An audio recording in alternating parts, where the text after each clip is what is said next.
Dhe pyetja mbetet çfarë fitoi vërtet Velia në gjykatën kushtetuese. Miq të dashur, kam një panel shumë interesant, jam i përpjekur në këtë mëngjes të shmangim në fakt ato komentet ngushtësisht politike, por duke pasur edhe një panoramë më të qartë ligjore dhe elektorale. Zotin Muharrem Çakaj kam në studio, antar i Komisionit Rregullator, akoma i paqartë, ka komision, s'ka komision, megjithatë je këtu dhe faleminderit.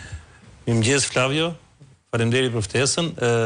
Nga pikpamja formale, ligjore, prezumohet që jemi edhe disa ditë. Okej. Sepse në votimin e parë, Kuvendi dështoi të zgjidhte antarët e rinj të Komisionit Rregullator, kujtoi se mund të zgjidheshin me shumicë të thjeshtë.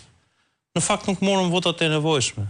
Pastaj siç bëhen gjërat në Shqipëri. Pastaj histori shqiptare. Tjetër histori. Pra edhe 3 ditë jemi. Edhe 3 ditë, po mirë, atëherë në këto momente po flisni si antar i Komisionit Rregullator. Po besoj se e gëzoj këtë cilësi. Dakor, pranë Komisionit Qendror të Zgjedhjeve është ky Komisioni Rregullator, kështu që o merr vesh zoti Çaka nga kjo punë ose ne tjerët nuk e kemi iden. Gjithashtu është avokati Arber Hoxha në një lidhje video në këtë mëngjes. Zoti Hoxha, përshëndetje. Përshëndetje, kënaqësi cilëf. Sigurisht edhe zoti Hoxha nuk është nga ata njerëz ultra dashamirës ndaj vetëm njërit kamp, është pak më super partës, kështu ndaj kemi bezdisur në këtë mëngjes. Çështja është edhe pyetja mbetet e thjeshtë. Çfarë fitoi vërtet Erion Veliaj në gjykatë kushtetuese? Dhe a fitoi më shumë Veliaj apo Rama?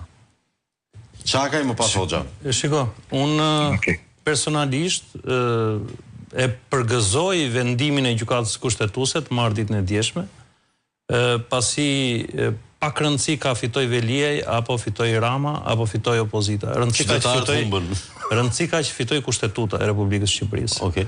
Pra, ajo çfarë ishte vënë në diskutim deri më tani, dhe kishte një diskutim shumë gjerë ndërmjet gjithë juristëve, ishte nëse spari ishte çështja e kompetencës, nëse gjykata kushtetuese kishte të drejtë ta gjykonte dekretin e presidentit, i cili pasonte si pasojë e VGM 539/2025, vendimi i Këshillit të Ministrave për shkarkimin e zotit Veliaj, dhe më pas se si do të vendosë gjykata kushtetuese në merit të gjës.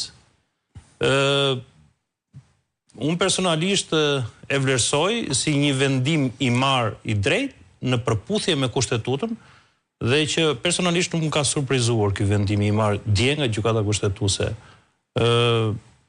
Rëndësi ka që fitoi Kushtetuta, pastaj nëse do të gjykojnë fitoi Veliaj apo fitoi ndonjë palë tjetër, për mua ajo skena me fishek zjarre ishte e pavënd, sepse fishek zjarre nga burgu sikur nuk shkon, po. Ka dilema nëse ishin për Veliajin ato fishek zjarret apo për Jurgis Çyrbin dhe Altin Hajrin. Po, do të diskutojmë në një moment tjetër.